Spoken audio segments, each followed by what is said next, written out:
আচ্ছা, আজকে একটা গল্প বলি। হ্যাঁ, ধরো একটা বাসা আছে। বাসায় অনেকগুলো বাচ্চা-কাচ্চা ঘুরতেছে গোল হয়ে। ওকে? আনন্দে ঘুরতেছে আরকি।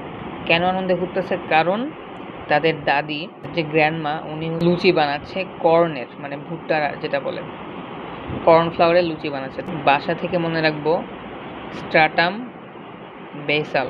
বাচ্চা-কাচ্চা কি করতেছে? ঘুরতেছে। ঘুরতেছে মানে কি? স্পিন করতেছে। স্পিন মানে স্পিনোসাম। তাহলে স্ট্রাটাম পিনোসাম। ওকে। এরপরে মনে রাখবো কেন ঘুরতেছে বাচ্চারা? কারণ তাদের দাদি লুচি বানাবে। দাদি গ্র্যান্ডমা, তাহলে স্টার্টাম গ্র্যানুলোসাম। ওকে, তাহলে দাদি লুচি বানাচ্ছে। কি বানাচ্ছে? লুচি বানাচ্ছে। তাহলে স্টার্টাম লুসিডাম। কিসের লুচি বানাচ্ছে? কর্নফ্লাওয়ারের লুচি বানাচ্ছে। তাহলে স্টার্টাম কর্নিয়াম। ওকে, তো এটা ছিল লেয়ারের যে স্তর।